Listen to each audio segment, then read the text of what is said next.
Nous saluons l'église ce soir dans le nom du Seigneur Jésus-Christ. Amen. Tunalamkia kanisa magharibi mjina la Bwana Yesu Kristo.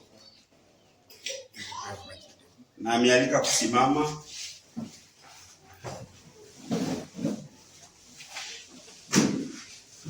Apocalypse chapitre 21. Ufunuo sura 21. Je lis seulement le verset premier. Utasoma tu mstari ya kwanza.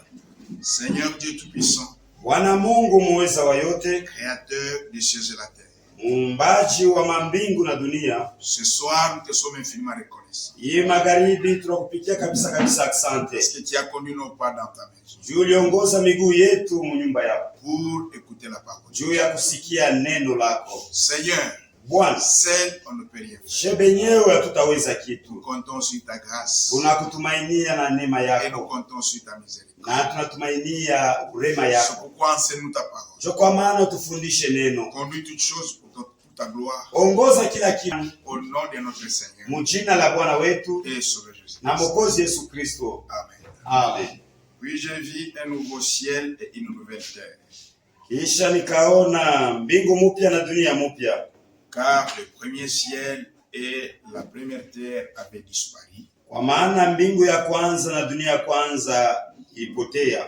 Et la mer n'était plus. Na bahari haikukuwepo. Que Dieu bénisse et écrive sa parole. Bwana Mungu abariki usomi wa neno lake.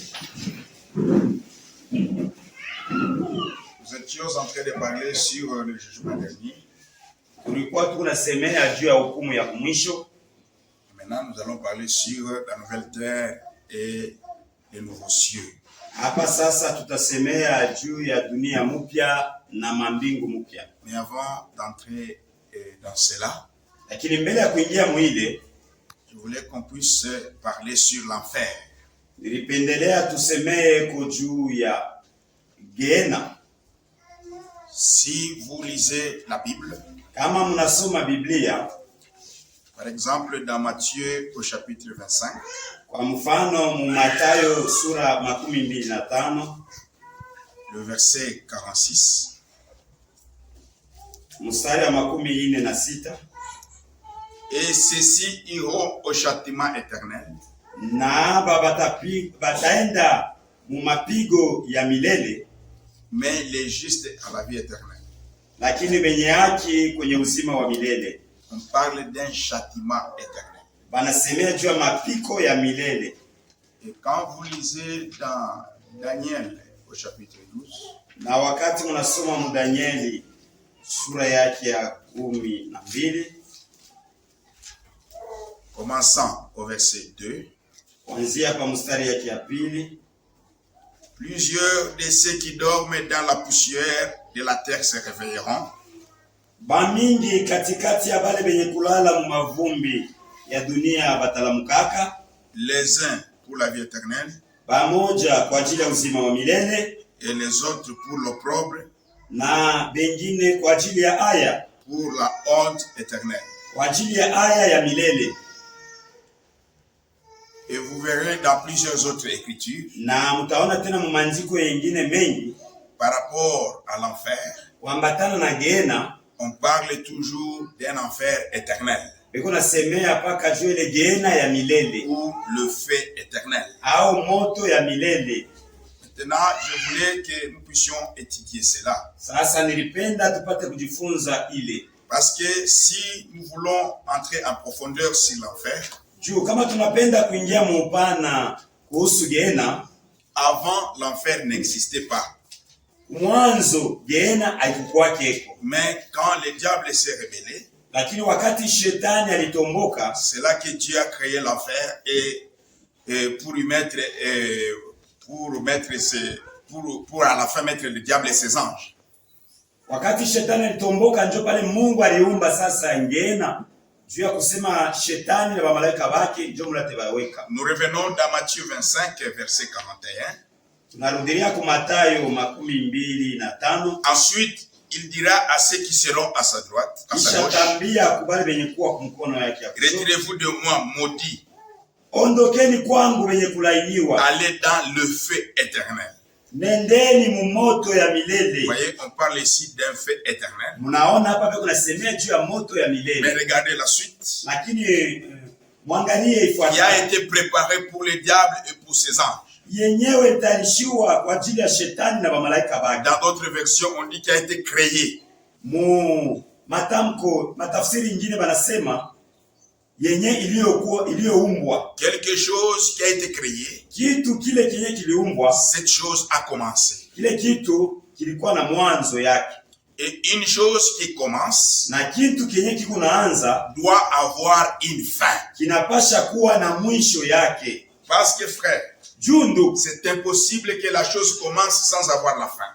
Haiwezekane kitu kianze kikuwe na mwanzo lakini kikose mwisho yake. C'est pourquoi le roi Salomon nous disait ceci. Ndio kwa maana mfalme Sulemani anatuambia hivi. Dans Ecclésiaste au chapitre 7 verset 8. Mhubiri 7 kusoma kwa 8. Mieux vaut la fin d'une chose que son commencement. Ni mzuri mwisho wa mambo kuliko mwanzo yake. C'est-à-dire quelque chose lorsqu'il commence, il doit avoir une fin. Ni kusema kitu fulani kama kinaanza kinapaswa kuwa na mwisho yake. Et quelque chose lorsqu'il commence à être dans l'existence, elle doit terminer, il doit arriver à la fin.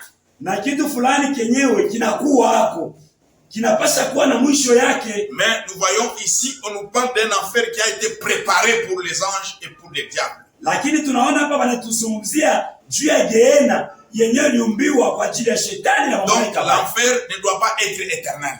Isijapokuwa ile Gehenna haipaswi kuwa ya milele. Pourquoi ce n'est pas éternel? Juu ya nini haina ya milele? Parce que ça a été créé. Juu ni kitu kiliumbwa. Quelque chose qui a été créé. Kitu kile kiliumbwa. Ça a un commencement. Kiko na mwanzo. Alors ça doit avoir une fin. Na kinapaswa kuwa na mwisho wake. Est-ce que l'église comprend cela? Eti kanisa lasikia. Malgré que les traducteurs isijapokuwa aba batafsiri on traduit par éternel, le fait éternel, châtiment éternel, honte éternelle.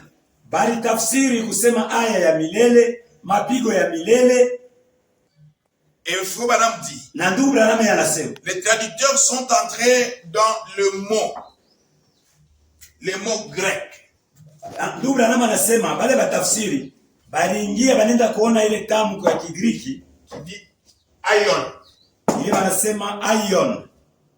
Et ces traducteurs na bale batafsiri ont pris ces noms, balibeba itamko, ils l'ont traduit par éternel. Baneigeuza sema ni ya milele. Et pourtant, dans sa signification, isijapokuwa itamko mkionesho kyake cha ukweli, ça signifie une période de temps. Inamaanisha wakati mmoja hivi. Une période de temps. Ou les siècles. Ao bizazi. Siècle de siècles. Bizazi kwa bizazi.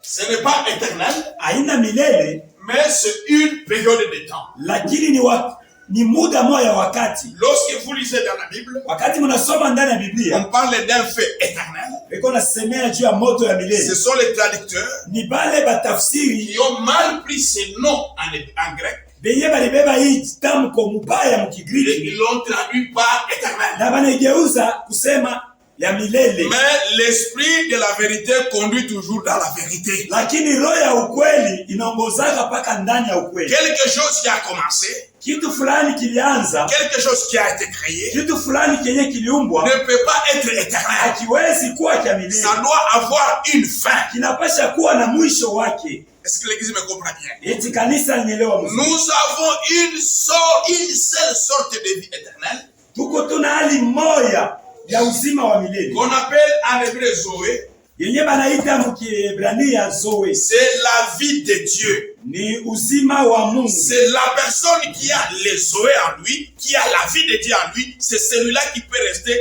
qui peut vivre éternellement. Ni mtu mwenye kuwa na uzima wa Mungu ndani yake. Jo anaweza kuwa na uzima wa milele. Je lis les prophètes. Nasoma nabii. Je suis dans COD. Niko COD. Tome 1. COD tome 1. Page 233. Page 233. Question 59. Question 59. Paragraphe 227 et jusqu'à 231. Paragraphe 227 kufika pa 231. Quand vous dites que les méchants ne vont pas brûler éternellement, wakati munasema batu babaya abatanungulaka kwa milele, eh bien, j'ai vraiment mis les témoins de Jéhovah à mauvaise posture. N'est-ce pas? Wakati mimi nasema hivi na baweka mkiamufu. Quand vous dites que les méchants ne vont pas brûler éternellement, wakati munasema batu babaya abatanungulaka milele, voulez-vous dire que l'enfer ou les temps de feu? Voulez-vous dire munafia kusema en enfer ou dans les temps de feu? mungeena au mfasi ya moto, mutanuru ya moto. Je sais qu'il est dit dans Apocalypse, njoo yenyewe kusemewa Mufunuo au chapitre 20, mu sura yake makumi, que l'enfer sera jeté dans les temps de feu. Usema ile ngeena itatupwa mu tanuru ya moto. S'il ne brûle pas éternellement, kama ailungule milele, alors qu'adviendra-t-il d'eux? Sasa itakuwa je juu yabo? Maintenant écoutez la réponse. Sasa musikie jibu. Je viens de le dire, frères ou sœurs. Mina toka kuisema ndugu au dada. Que vous soyez au aizuru kwe nani, ils disparaissent. Ikuna potea. Les gens là, ils disparaissent. Il ne reste plus rien d'eux. Ils ont eu un commencement. Et là, ils ont leur fin. Ils ne sont plus rien. Voilà. Combien de temps ils vont brûler? Ça, on ne sait pas. Essayez de retenir ceci. Vous voyez, c'est très simple. Il n'y a qu'une seule type de vie éternelle. Et elle vient par Dieu lui-même. Et Dieu seul est la vie éternelle. Si vous consultez le lexique, dictionnaire, ici, cherchez les mots grecs Zoé. C'est la vie éternelle. Et si vous cherchez dans le lexique ici, il est dit Zoé, c'est la seule vie éternelle qu'il y a. Il n'y a aucun endroit dans la Bible où il soit parlé d'un enfer éternel. Il est dit qu'ils brilleront au siècle des siècles. Maintenant, pour trouver le terme siècle des siècles, vérifiez le mot aion. Le mot aion, avez-vous remarqué ici dans la Bible? Combien ont déjà appris qu'il y est dit? Combien savent que aion c'est une période de temps? Mais bien sûr, tout le monde sait ça. Aion c'est une période de temps. Ils brûleront pendant des aions. Ce sont des périodes de temps. Ils seront jetés dans les feux. Dans les temps de feu, ils brûleront pendant des aions. Aion, c'est qui signifie des périodes de temps. Ils brûleront pendant peut-être 200 millions d'années. Comme des châtiments. Mais il faut qu'ils finissent pour avoir une fin. Pour disparaître complètement. Vous voyez? Parce que tout ce qui est parfait est une perversion. Tout ce qui est parfait est une perversion de ce qui est parfait. Et cela a eu un commencement. Donc cela doit forcément avoir la fin. Mais nous croyons au Seigneur Jésus-Christ. Nous avons Zoé. tuko na zoe, la vie même de Dieu maisha yenyewe ya Mungu en nous. ndani yetu. Nous avons la vie éternelle. Tuko na uzima wa milele. Nous n'avons pas de vie au siècle des siècles. Hatuna na uzima muma bizazi na bizazi. C'est le pécheur qui a des vies de siècle au siècle. Ni batenda zambi ndio beko na maisha mu bizazi na bizazi. Mais nous, Lakini si nous avons la vie éternelle. tuko na uzima wa milele. Je pense que c'est bien compris là-bas. Mina wazia munaelewa mzuri pa. Donc le pécheur Usema batenda ne zambi peut pas vivre éternellement dans le feu. abataishi kwa milele mu moto. Parce qu'ils n'ont pas la vie éternelle. Chubo abana na uzima wa Pour milele. vivre éternellement, Juu ya kuishi na milele il faut avoir la vie éternelle. inapasha kuwa na uzima wa milele. Mais la vie éternelle, Lakini uzima wa se milele trouve uniquement en Jésus-Christ. inapatikana peke yake ndani ya Kristo. Ils seront jetés dans le feu. Batatupiwa mu moto, Ils vont brûler des millions d'années. batalungula mule mamilioni na mamilioni Et à la fin, na ils kumwishi vont disparaître. batapotea. Mais nous, Lakini qui shia avons cru en Jésus-Christ, benye baliamini ndani ya nous Yesu n'allons pas Kristo, vivre des siècles et des siècles, hatutaishi vizazi na mais vizazi, nous allons vivre éternellement lakini tutaishi kwa à milele cause de la vie Zoé qui sera en nous. kwa ajili ya maisha zoe yenye itakuwa ndani yetu. Je pense que j'ai bien expliqué sur l'enfer. Na wazia mimi nafasiria mzuri kuhusu Gehenna. Qui sont maintenant les candidats de l'enfer? Sasa bakuenda mu Gehenna ni banani?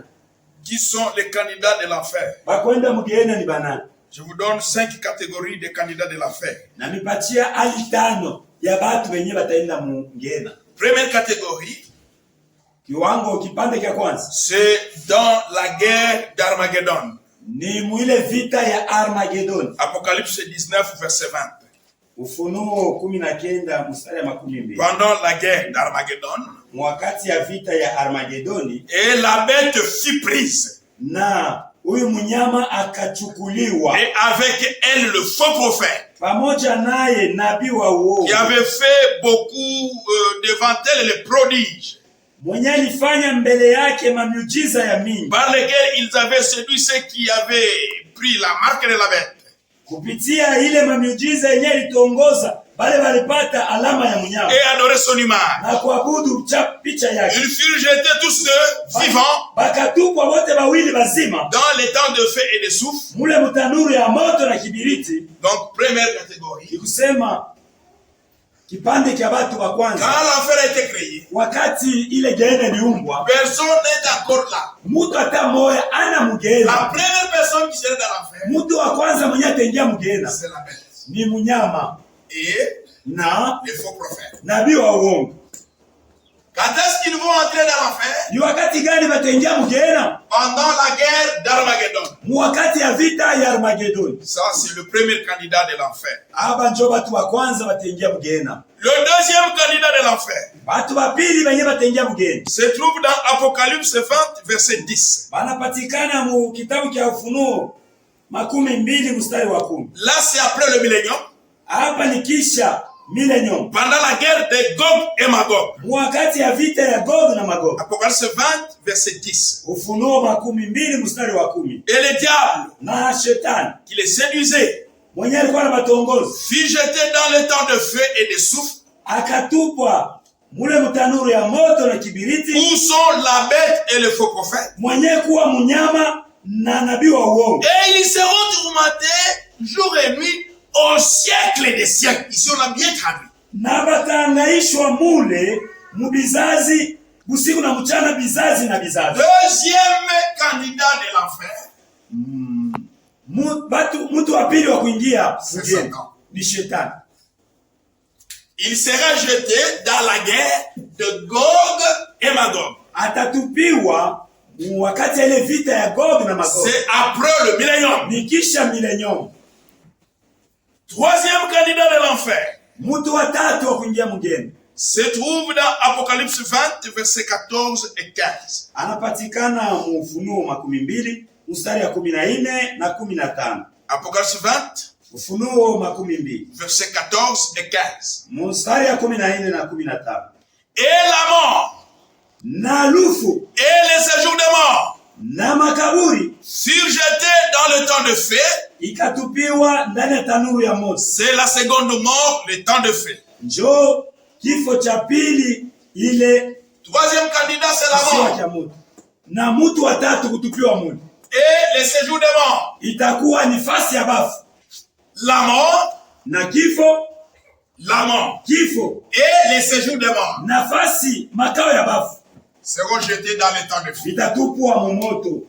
Là, ça sera pale itakuwa après le jugement dernier. Kisha hukumu ya mwisho. Voilà le troisième candidat de l'enfer. Njoo batu batatu kutupwa momoto. Quatrième candidat de l'enfer. Na mtu wa ine kutupwa momoto. C'est au verset 15. Ni mstari ya 15. Quiconque ne fut pas trouvé écrit dans les livres de vie fut jeté dans le temps de feu. Yeyote asikukutaniwa mwenye kuandikiwa ndani ya kitabu cha uzima akatupiwa momoto. Qui est celui-là d'une autre manière? Ni nani yule mtu mnamna nyingine? Apocalypse 21 verset 7. Ufunuo 21 mstari ya 7. Celui qui vaincra ces choses, celui qui vaincra héritera ces choses. Ula kashinda tariti bibitu. Je serai son Dieu, il sera mon fils. Nitakuwa Mungu wake naye atakuwa mwana wangu. Maintenant écoutez le verset 8. Sasa mshikie sura ya 8. Mais pour les lâches, lakini kwa wale wakusula, les incrédules, hatokuamini, les abominables, wale wakutenda, les meurtriers, mauaji, les impudiques, les enchanteurs, les idolâtres, babudu sanamu, et tout le matin. Na baongo bote. Leur part fasi yao sera dans le temps de feu, itakuwa ndani ya tanuru ya moto, l'état de feu, tanuru ya makali ya moto, et de soufre, na kibiriti, ce qui est la seconde mort. Ile njoo kifo cha pili. Voilà le quatrième candidat. Muone mtu wa ine kuingia moto. Soit on peut mettre premier candidat la bête et le faux prophète. Au tunaweza kuweka mtu wa kwanza kuingia moto. Deuxième candidat le diable. Na nabii wa uongo. Mtu wa pili ni shetani. Troisième candidat la mort. Mtu wa tatu ni kifo. Quatrième candidat le séjour des morts. Mtu wa ine ni ile fasi ya bafu. Et cinquième candidat. Na mtu wa tano c'est le pécheur. Itakuwa ni mtenda zambi. Tout celui dont son nom n'est pas écrit dans le livre de vie de l'agneau.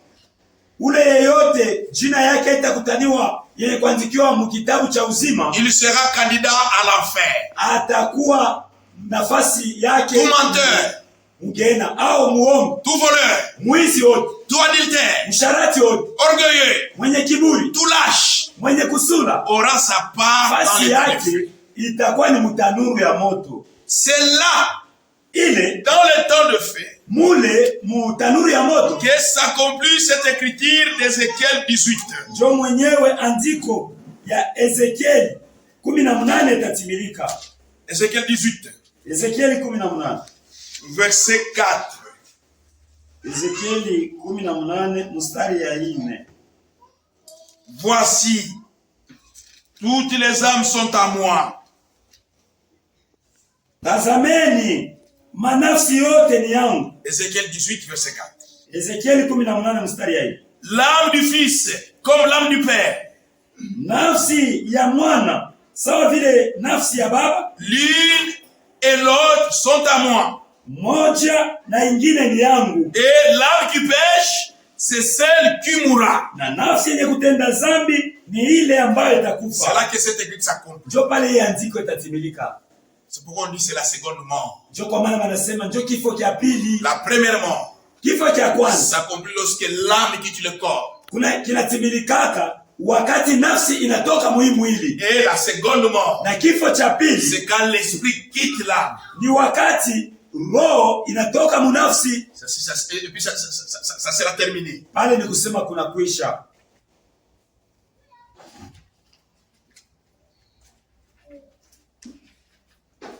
Le retour de Christ. Kurudi kwa Kristo. Page 34 et 35. Page 34 na 35.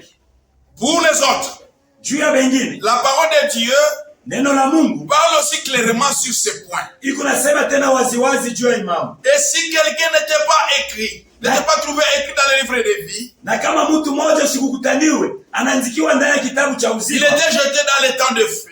Atapaswa kutupiwa mtanuru ya moto. Apocalypse 20 verset 15. Ufunuo 12 mstari ya 15. Le temps de feu, tanuru ya moto, et la seconde mort. Njo kifo cha pili. Ceci aussi est écrit assez clairement. Hii pia ishakuandikiwa tena waziwazi. Et la mort, na kifo, et l'Hadès, nafasi ya wafu furent jetés dans les temps de feu. yote mbili natupiwa mu ziwa la moto. C'est ici la seconde mort, Njoo hapa kifo cha pili, le temps de feu. tanuru ya moto. Apocalypse 20, verset 14.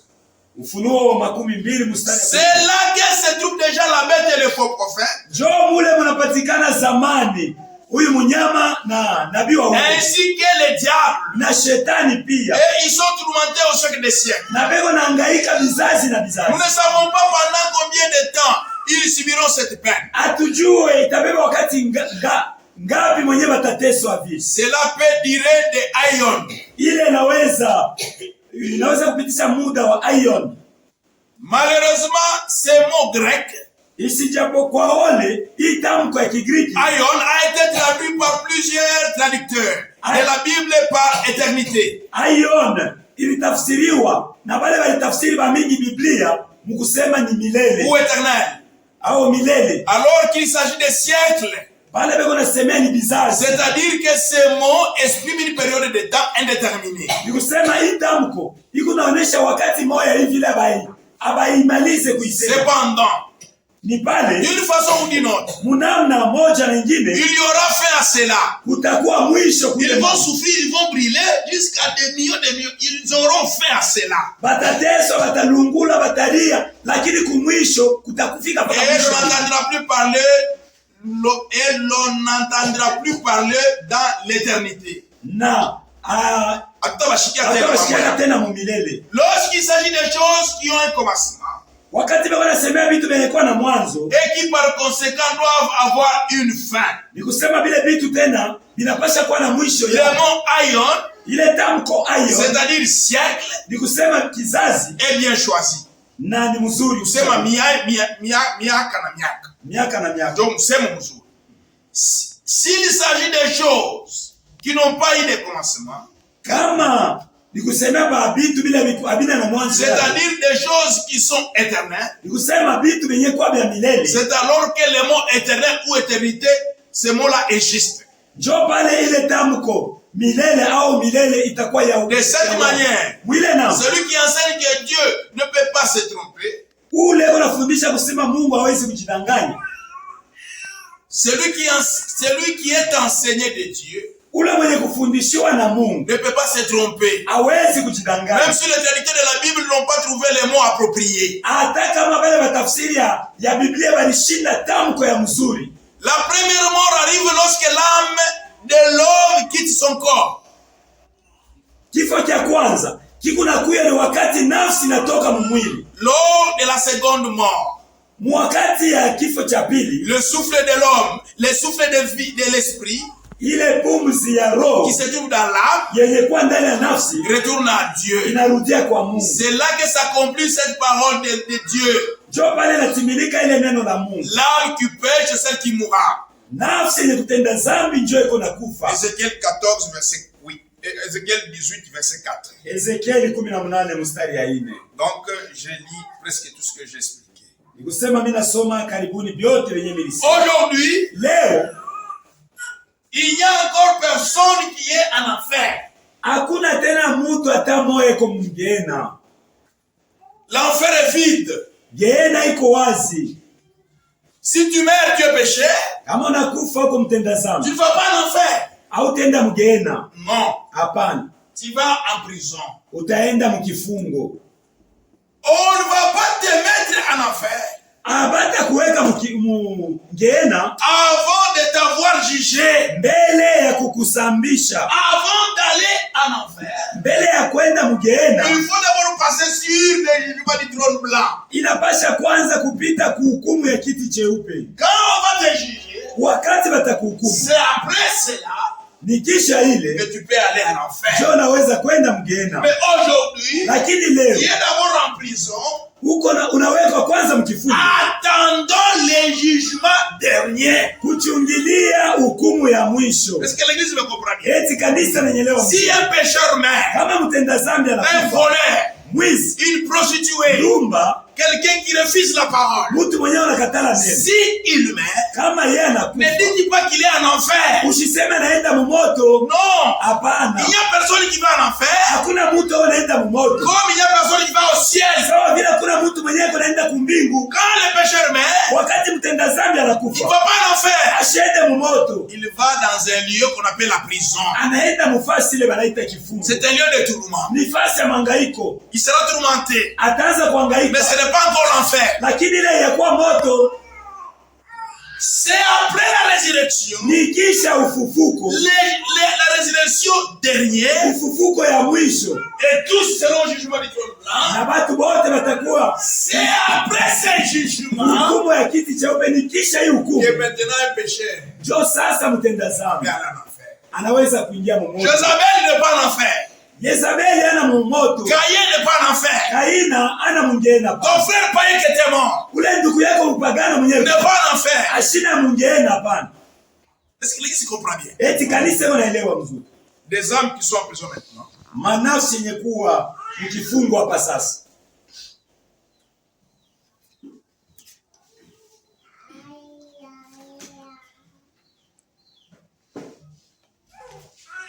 Page 20. Page yake 20. Paragraphe 109. Paragraphe 109.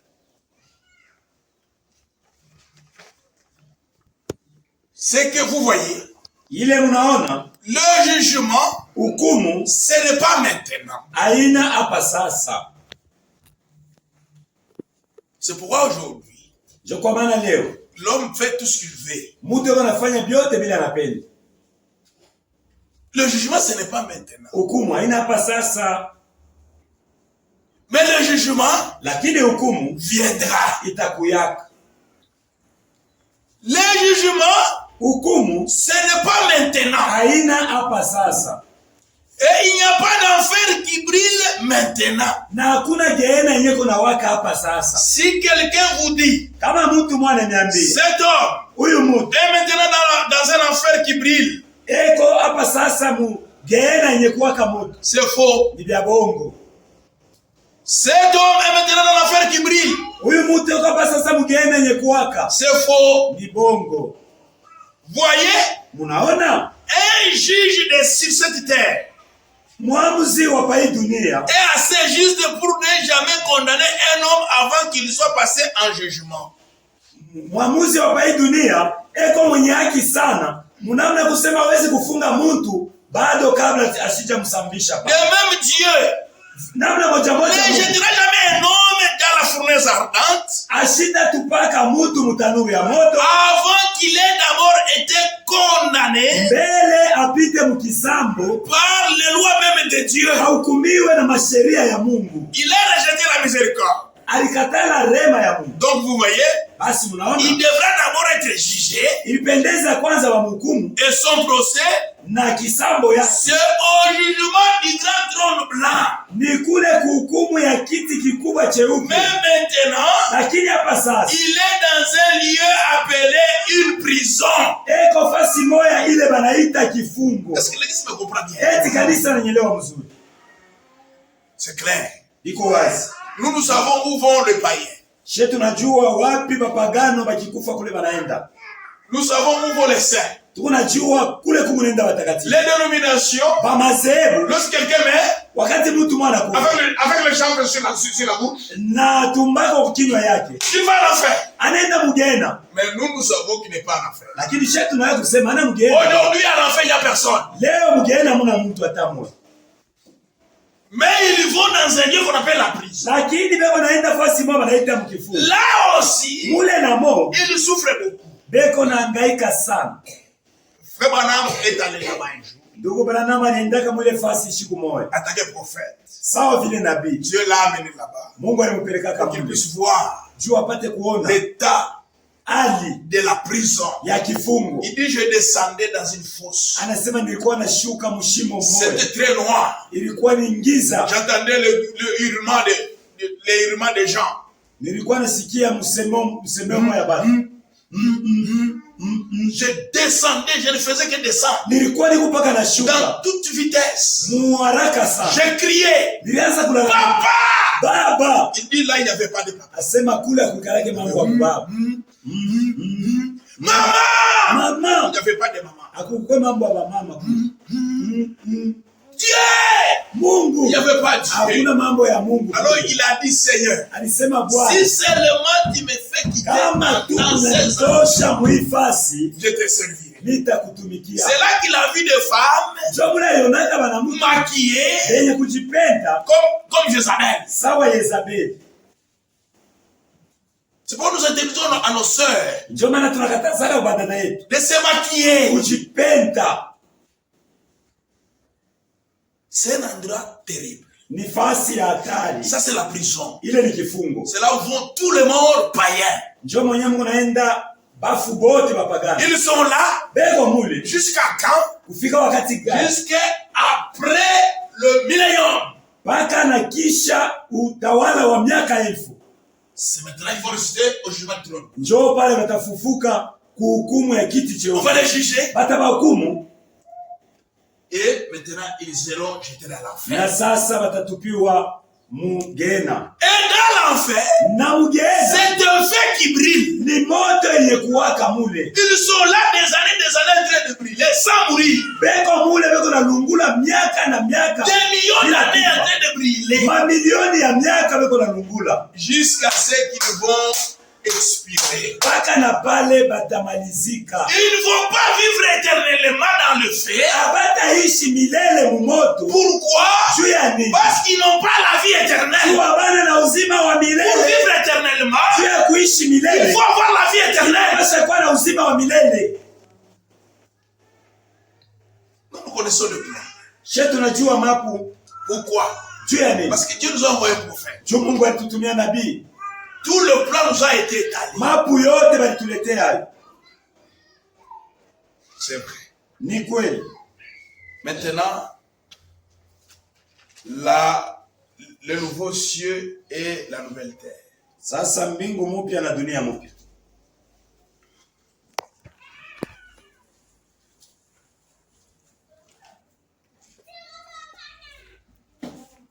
Pour comprendre cet enseignement sur le nouveau cieux et la nouvelle terre, nous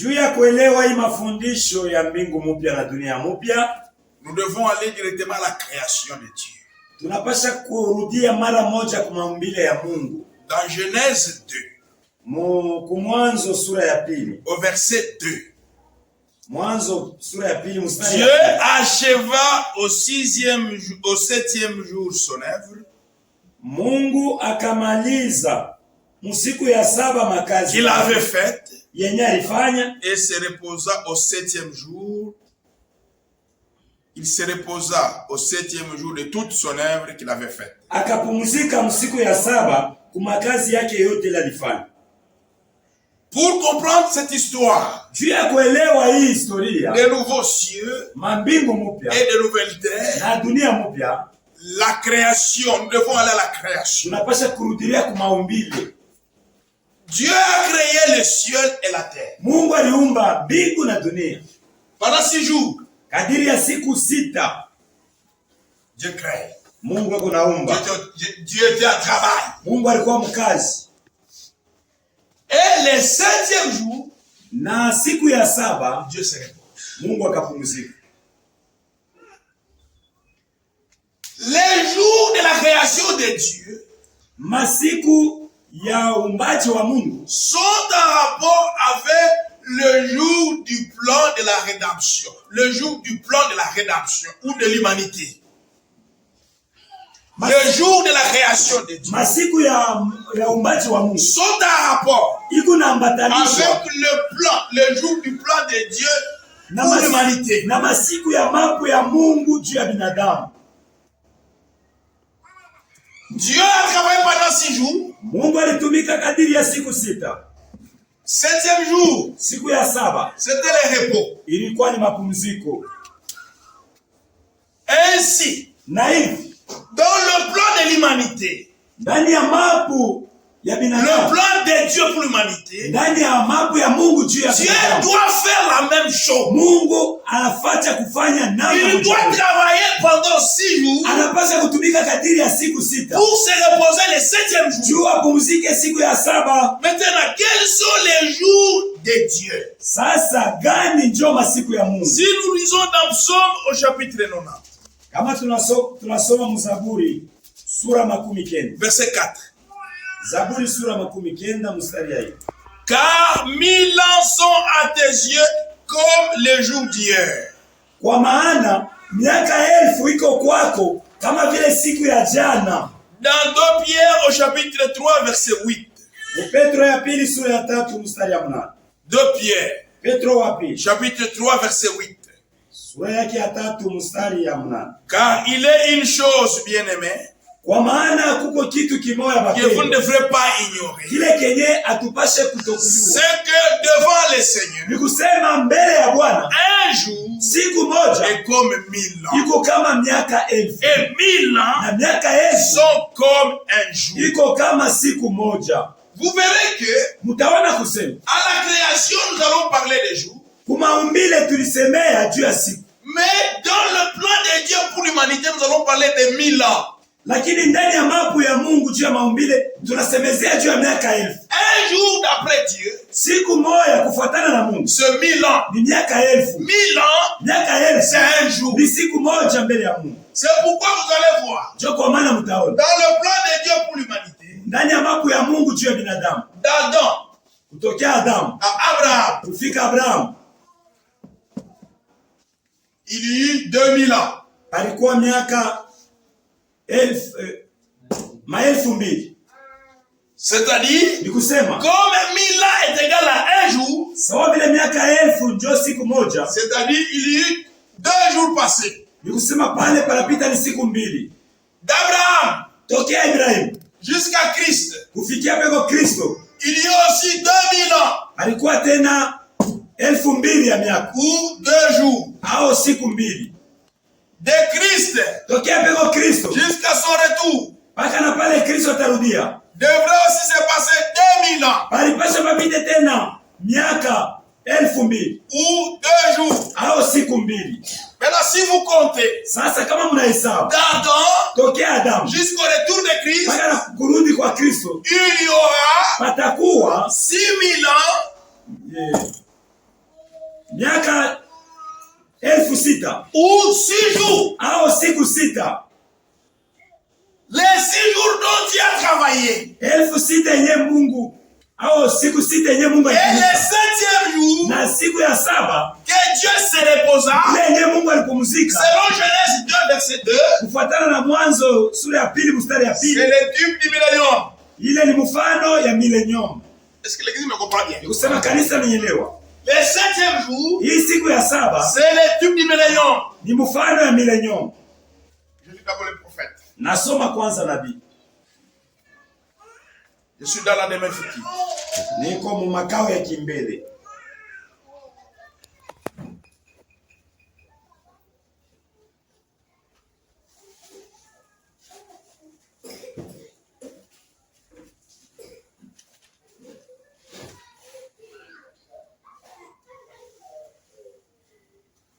La demeure future.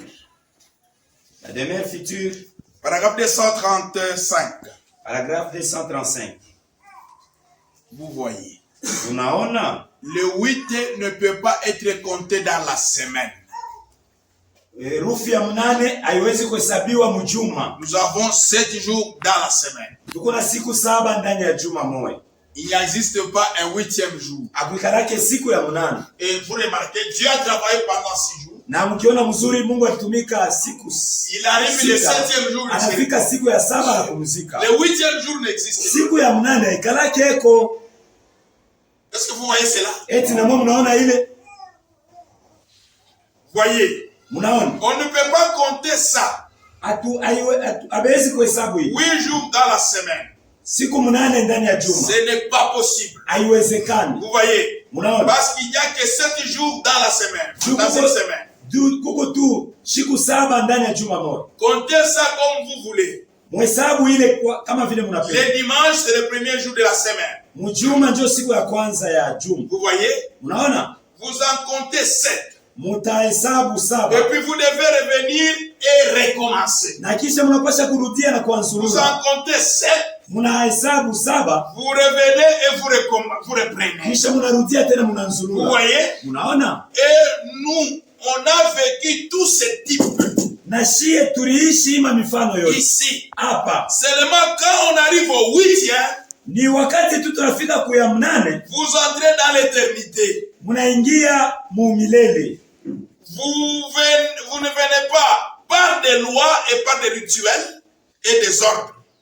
Na vous venez par prédestination. Mukunakuya kutokea kutangulia kuchaguliwa. Je vais expliquer ce que le prophète dit. Mitafasiria kile nabii anasema. Il dit remarquez. Anasema mwangalie. Depuis Adam, tokea Adam jusqu'à Abraham, il y a 2000 ans. Kufika na Ibrahimu palikuwa miaka 2000. Dans ces 2 jours qui sont passés. Muima siku 2 ilipita. D'Adam à Christ c'est encore 2000 ans. C'est 2 jours qui sont passés. Kutokea Ibrahimu na Kristo palikuwa tena ni 2000 ans. Et Christ à son retour devrait aussi se passer 2 jours. Kutokea kwa Kristo na kurudia kwake palikuwa tena 2000 ans. 6 jours de travaux. Masiku 6 ya kazi. Comme le jour de la création. Sawa vile masiku ya maumbile. Dieu travaillait pendant 6 jours. Mungu alitumika kadiri ya siku 6. Et il se reposa le 7e jour. Lakini akapumzika siku ya 7. Le 7e jour. Siku ya 7. C'est le millénium. Ni millennium. Vous voyez maintenant? Unaona sasa? Maintenant, dès que le millénium termine. Sasa wakati leo milele tamalizika. Le 7e jour termine. Ile siku ya 7 inamalizika. Et qu'est-ce qu'on va faire? Sasa watafanya nini? Est-ce que le 8e jour existe? Eti siku ya 8 ni karaka yako. Pendant la semaine? Kadiri ya juma. Le prophète dit non. Nabii anasema hapana ikalaka. Les jours masiku sont 7 jours. Iko 7 pendant la semaine. Kadiri ya juma. Et le 7e jour, na siku ya 7 c'est le dernier. Ndio siku ya mwisho. C'est dimanche. Ni mjuma. Et quand vous arrivez le dimanche, na wakati mnafika mjuma, le 7e jour, siku ya 7, vous n'allez pas compter le premier jour. Amuta balula tena siku ya kwanza. Et vous n'allez pas compter le 8e jour. Amuta wala siku ya 8. Mais vous allez revenir au comptable. Lakini mtarudilia tena kumwanza. Premier jour. Siku ya donc kwanza. revenir au commencement, revenir là où vous étiez. Nikusema ni kurudilia kule kwenye mlikuwaka. Est-ce que vous comprenez? Eti mnaelewa?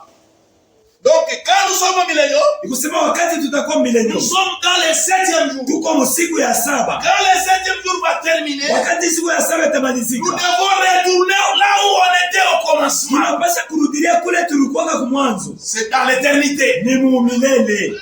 Est-ce que l'église comprend bien? Eti kanisa naelewa mzuri. Je continue à lire. Naendelea kusoma. Paragraphe 218. Paragraphe 219. Paragraphe 218 na 219.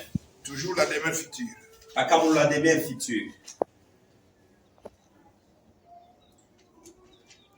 Remarquez. Mwangalie. 7 jours. Siku 7. Qui ne garde que l'ancienne création. Qui ne regarde que l'ancienne création. Ile kunaangalia tu ile maumbile ya zamani. Le temps du monde.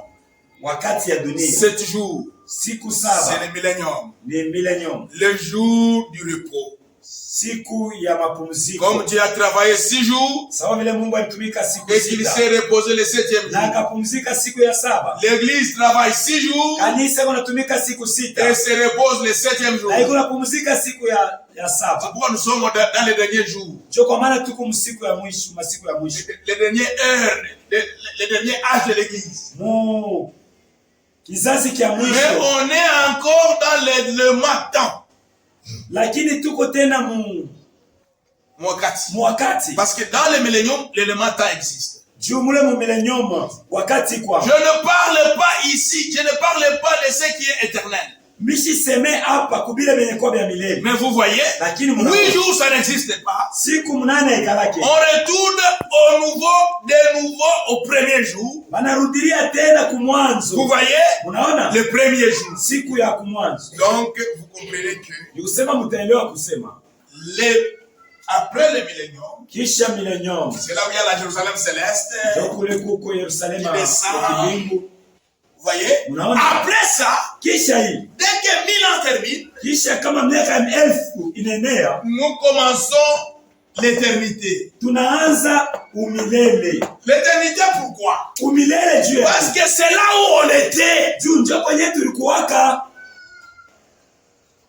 Maintenant, dans l'éternité, sasa ndani ya umilele, pour vivre dans l'éternité, juu ya kuishi umilele, nous devons vivre l'éternité toujours sur la terre. tunapaswa kuishi umilele paka pa dunia hapa. Pas au ciel. Hapana kumbingu. Toujours ici sur la terre. Paka pa hii dunia. Le millénium sur la terre. Millénium pa dunia. L'éternité sur la terre. Umilele pa dunia. Oh, la terre ici, isijapokuwa hii dunia hii, même les cieux, hata mbingu, le diable shetani est en train d'essuyer les cieux et la terre. Eko anachafusha mbingu na dunia. Il va au ciel, anaenda kumbingu, il accuse le frère, anastaki banduku, il descend sur la terre, anashuka pa dunia, il nous tourmente, anatuangaisha. Et la terre, nambi na dunia, et les cieux, na mbingu, c'est souillé iko yenye kuchafuka par la présence de cet homme. Kupitia wepo ya huyu mtu. Qu'est-ce qu'on va faire? Batafanya nini? C'est là que maintenant 2 Pierre va s'accomplir. Njoo pale sasa Petro wa pili tatimilika. Disons cela. Tusome hii. 2 Pierre. Petro wa pili. Je dois terminer aujourd'hui. Napasha kumaliza leo.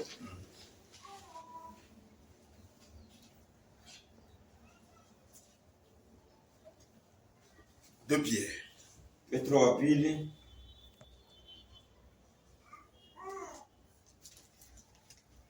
Chapitre 3.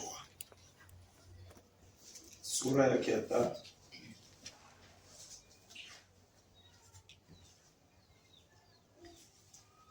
Je commence au verset 10. Naanzia pa mstari yake ya 10. Le jour du Seigneur viendra comme un voleur. Siku ya Bwana itakuwa kama mwizi. En ce jour, les cieux passeront avec fracas. Mambingu itapitaka na muririo mkubwa. Les éléments embrassés se dissoudront. Vitu vyenye kwa mbingu vitasungulika. Et la terre, na dunia, avec les œuvres qu'elle renferme, seront consumées. Pamoja na matendo yenye kwa dunia vitalungula. Suivez. Mufuate. Je suis au verset 12. Tandis que vous attendez et hâtez l'avènement du jour de Dieu,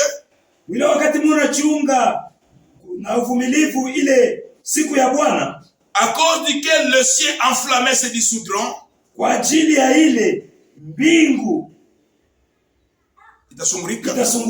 les éléments embrassés s'effondreront. Mais nous attendons selon la promesse de nouveaux cieux et une nouvelle terre où la justice habitera.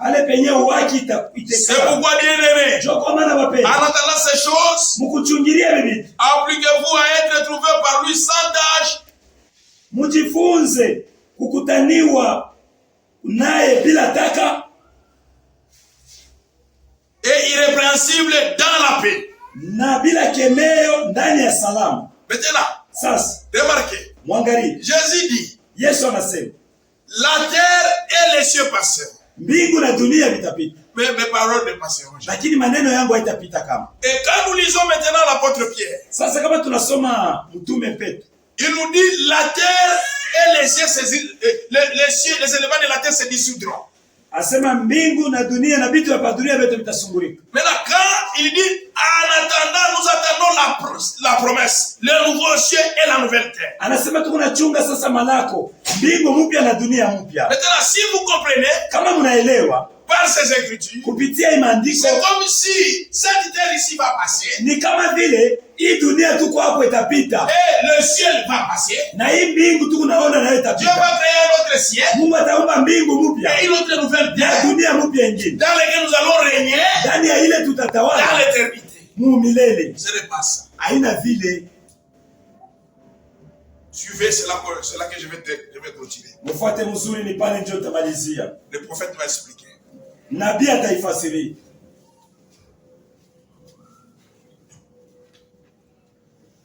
Je prends la demeure fictive de l'épouse. Nabeba mahubiri la demeure fictive de l'épouse. Paragraphe 65 à 67. Paragraphe 65 na 67.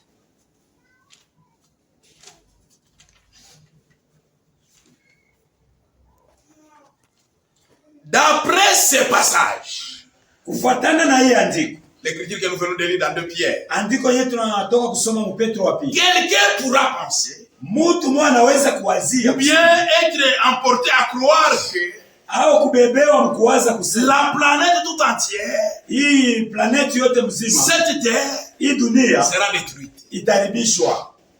Je ferai un nouveau ciel et une nouvelle terre. Mitafanya mbingu mpya na dunia mpya. Vous voyez? Unaona? Que les cieux auront disparu. Kusema mambingu itapotea. Et que la terre aura disparu. Na hii dunia itapotea. Complètement anéantie. Kabisa kabisa. Mais en examinant ça de près, lakini mkuchunguza hii et avec l'aide du Saint-Esprit, na pamoja na msaada wa Roho Mtakatifu, nous pouvons voir que tunaweza kuona la vérité à ce sujet, ukweli pa hii mambo, et ce que nous allons étudier, ni hii yenye tunapenda kujifunza. C'est simplement les atmosphères ni tu mahali qui l'entourent yenye kuizunguluka dunia et le péché qui est sur la terre, na hii mazambi yenye kwa pa hii dunia, il faut être détruit. jo yenye Vous taribishiwa. voyez? Unaona? Maintenant, Sasa nous comprenons que les cieux, tunaelewa kusema mambingu, ça veut dire les atmosphères d'en haut. ni kusema mahali ya mambingu. Vous voyez? Unaona? C'est que qu'est-ce que ça fait? Inafanya nini? Ça, c'est alors tout ça.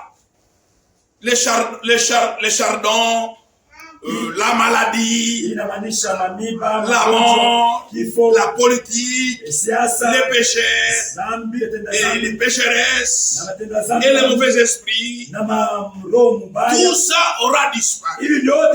Sera anéanti. Vous voyez? C'est comme ça que ça doit arriver. Puisque nous allons vivre ici même, nous allons le prouver par la Bible. Donc nous allons vivre ici même. Mais on va éliminer la maladie, les mauvaises atmosphères, la politique, les péchés. C'est ça la signification. Le ciel et la terre se dissoudront. Ndio maana ya kusema mambingu na dunia vitasungurishwa. Je prends encore le paragraphe 166. Nabeba tena paragraphe 166. Toujours de la demeure fictive. Kama ubiri moya moya. Pour vous faire bien comprendre l'explication. Parce qu'il y a des gens qui pensent que la terre ici va disparaître, on va encore mettre une autre terre. C'est toujours la même terre, mais les éléments qui les renferment seront dissous. Hii dunia itapoteaka, wataomba dunia mpya, lakini ni mahali matendo yenye kwa hii dunia ndio vitasungurishwa. Paragraphe 66.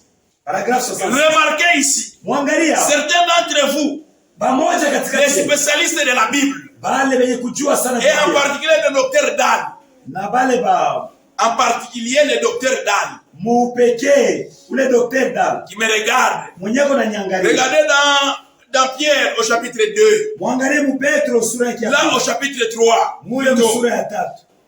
Il utilise pour le mot monde le mot grec cosmos. Anatumikisha ile tamko dunia yana ita cosmos. Tu veux dire l'ordre du monde. Yenyewe inapenda kusema usawa wa dunia. La terre dunia passera. Itapita. Les éléments embrassés se dissoudront. Vitu vyenye kuwa hapo vitasungurishwa. Voyez? Unaona? Ça ne veut pas dire que haimaanishi la terre, dunia, la planète passera. Na hivi vyote vitapita. Mais le monde, lakini dunia, cosmos, ile cosmos, la politique, siasa, le péché, zambi, le système, le péché, la maladie, les germes, tout ce qui est faux passé. Est-ce que l'église me comprend? Pour bien comprendre, Dieu a pris un voleur, un menteur, un adultère, un homme de fétiche que tu étais, que j'étais. Cette même personne suyait, Dieu l'a pris. Il l'a éliminé par le feu du Saint-Esprit. Anatosha kupitia moto wa Roho Mtakatifu. Toute racine mauvaise.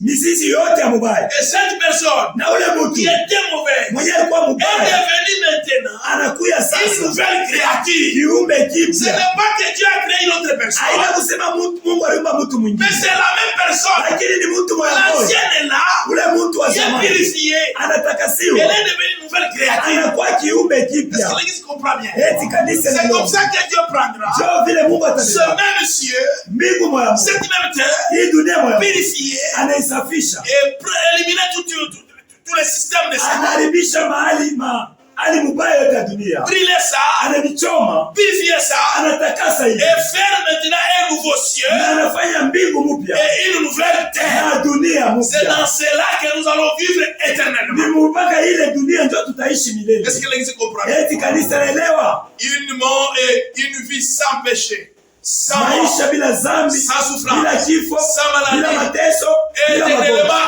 heureux umilele na milele avec le Seigneur. pamoja na Bwana. Que le Seigneur Dieu vous Bwana Mungu amebariki. Donc c'est terminé Nikusema tunamaliza avec la demain future. na la demain future mahubiri. Nous allons tenir des